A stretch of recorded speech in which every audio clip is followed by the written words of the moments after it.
Yo, Still Mills, Mr. Dizzle, man. Yo, peep game, man.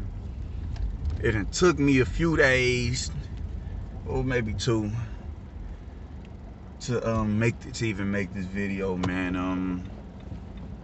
Because I want to make sure my personal analysis of it is pretty spot on, man. And from what I gathered, you dig, on the Charlo and Montiel fight, it's a good fight, man. I think we as fans, whether you're a fan, whether you're a writing pundit, whether you're another boxer at that particular level, whether you're any of those, I think what we got to do is stop with the prejudgments of these fighters.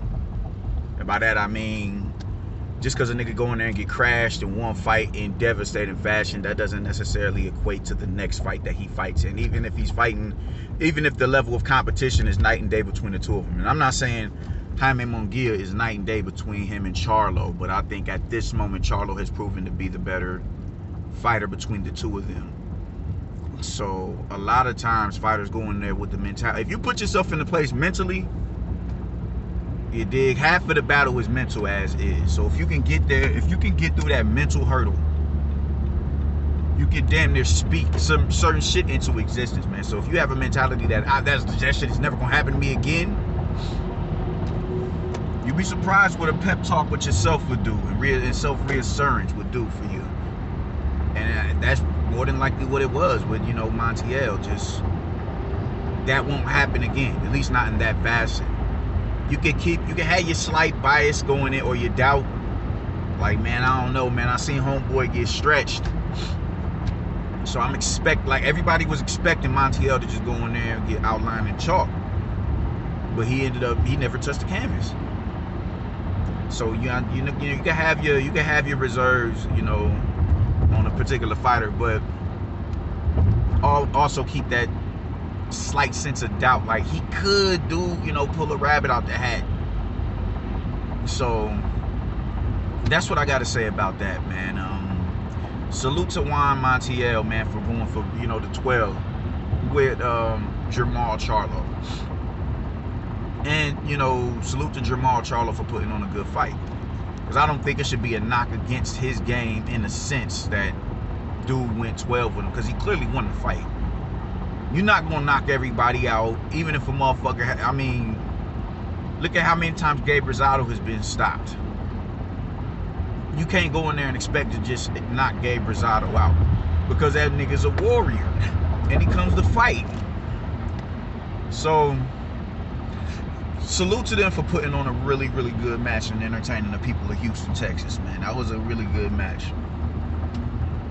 Now, another thing, man, Steve Farhood and you PBC, or you Showtime commentators, I don't know what fight y'all motherfuckers was watching to make y'all think homeboy pitched a shutout or Charlo pitched a shutout, because that shit just clear as day wasn't the case.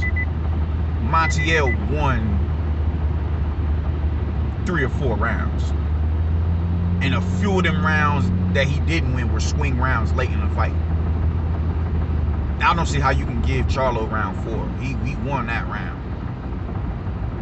And when you get to talk like the mid rounds, what is it, like 7 and 8? He won a string of rounds. Look, I don't know what this. I don't know where y'all got that. He lost. You know, all of the rounds. No, fuck no. Hell the fuck no. No. But nonetheless, it was a good fight, man. Juan Montiel, you know, Charlo, you know, it was a fill-out round early on, and after like the second round, them fools just started throwing, you know, just going. They started rumbling, man. You know, Charlo was able to hurt him early on in the fight. I think in the 5th and the 6th, or the 4th and the 5th, had him on noodle legs, and after that, he completely regained his composure.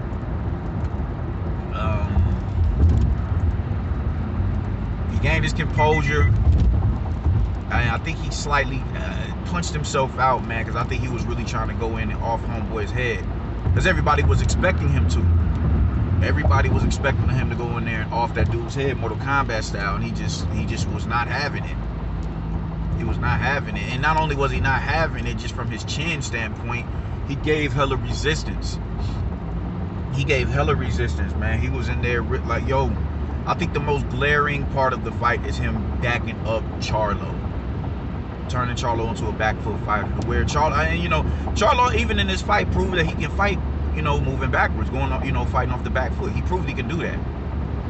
But it's like, it isn't as effective as him working off of the jab at about mid-distance and him dictating the pace and him setting his feet and going on the attack. It isn't as effective, man. It isn't. He was walking the dude in the traps, but they just, the shots he was, and he was eating a lot of shots. Charlo was walking him into a lot of shots, but it just didn't have that effect that he did when he's at a range that he's comfortable at. Dude was walking through those shots that Charlo was landing. Walking through them. And I was like, yo, this shit is wild. And he was, you know, he just threw the high guard. It wasn't like it was immaculate head movement or anything. He did get off of the line a few times. I did see him throw them angles in there and get off of the line and, you know what I'm saying, throw a body shot off of that shit. I seen him do that a few times, but it wasn't a sustained attack. It's in his arsenal. He can do it, but it isn't as, you know, relentless. I think because that shit takes energy to be able, you know, to be able to get off of the line in that manner. That shit does take energy, man. So yeah, but nah, man, he was doing that, and he was backing Charlo and hurting him to the body. That's like, how are y'all giving Charlo rounds that he was clearly getting hurt to the body with? Like, he was like, you seen him wincing.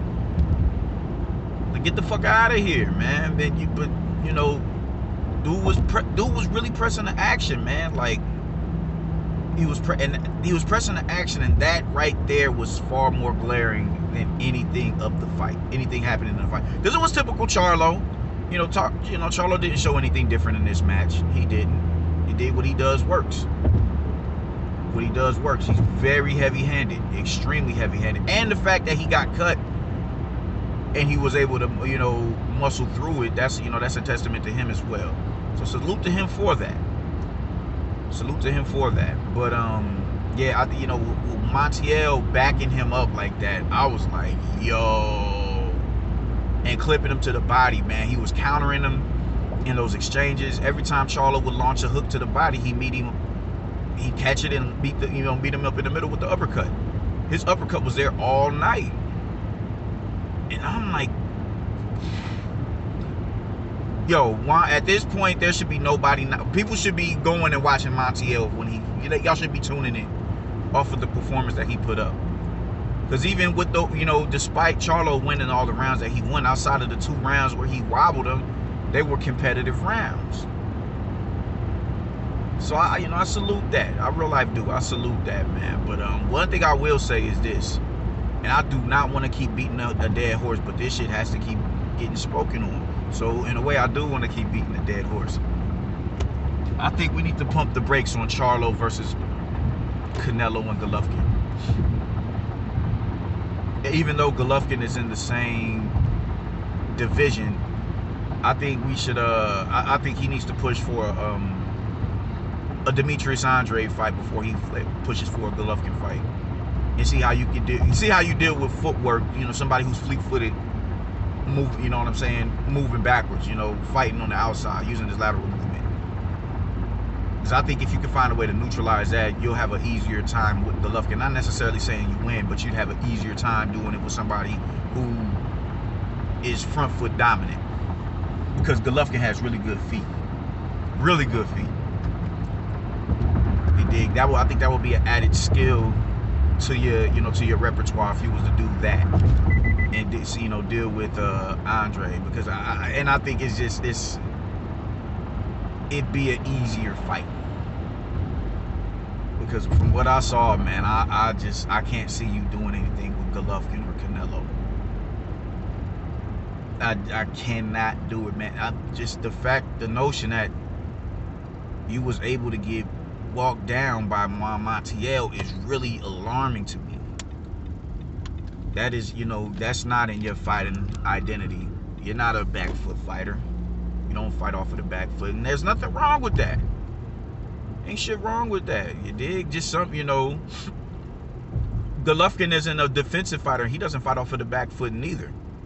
But the difference was Canelo is an elite fighter. He's the face of the sport at this point in time, and he turned him into that.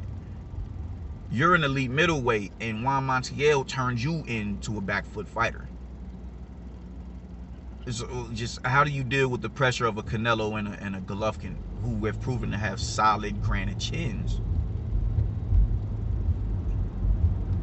Solid granite chins and elite skill to get out of the way of your shots and punish you for missing. Golovkin isn't a counter puncher, but you don't necessarily have the best head movement. How are you gonna, you know, are you gonna time his jab? That dude has an impeccable jab, and that uppercut, he hides that, man. I seen him hide that uppercut with his last opponent. That's a new trick added to his game after he fought Canelo. How do you deal with that? You feel me? Like, and you're also not in a position to tell Canelo, yo, come down to 160. And people are going to continue to say that Canelo was ducking you because he's not going to oblige you and come down to 160 when he's on an undisputed campaign at 68.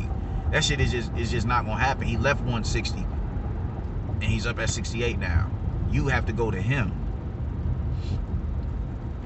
You can't expect him to come down to you. He's the man. He's the top dog. But you can't expect to go, oh yeah, you know what, I'm gonna drop down and fight Charlo. No, he jumped up for a reason. So I don't know, man. I don't. You've been doing a lot of talking about jumping up to 68. And I think this is just some sort of another deflection tactic of you actually jumping up and going to fighting. And you shouldn't have to jump up, you dig? But the thing is, you shouldn't be calling him out. You should have never called out David Benavidez neither. That's where you at. You at 160, that's what's up, man. Ain't nobody knocking you for doing that, man. But you also got to remember, fam, like, you did, you know, you stepped to them. You stepped to them. And he said he'll fight you. If he goes undisputed, he said he'll fight you.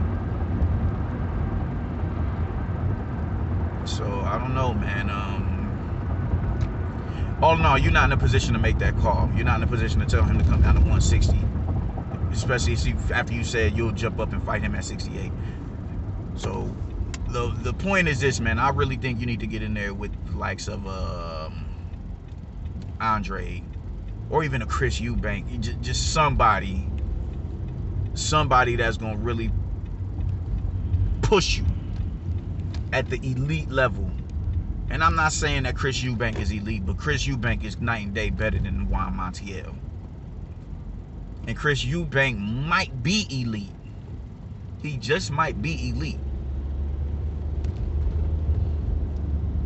I think that's the direction you would need to go in before you get to calling, you know, chomping at the heels of a Canelo or a Golovkin, man. Because I can't, nah, bro. Nah. Yeah, heavy. And you have the power to give any of them cats problems, man. But it's just everything outside of the power that I'm seeing that I'm like, I'm just not convinced. And I ain't nobody. Who the fuck is Ronell Mills? You know what I'm saying? He ain't nobody. But just as an observer of the sport, nah, man, I just don't see it. I do not see it. But nonetheless, you know, I wouldn't be opposed to the fight. So, but I would rather you fight, you know, further ready yourself by going and dealing with a Demetrius Andrade or somebody of that ilk, just to really prepare you for that fight. Because at this point, man, I would stay far away from Canelo and Golovkin, man. Because yeah, I think that could be really detrimental to your career. And we in a stage where we're in an era where, you know, losing is, you know, it means retiring or contemplating retirement if you lose, with how goofy these fans are, man. So get further prepared by fighting an Andrade or a Chris Eubank or somebody of that ilk before you go and deal with Golovkin. Or even a Ryota Mayata, you dig? Or Murata. I wouldn't be mad at that. But I think at this point in time in that division, Golovkin is still that dude to beat. And I just wouldn't. Nah, man, I'd stay away from that if I was you.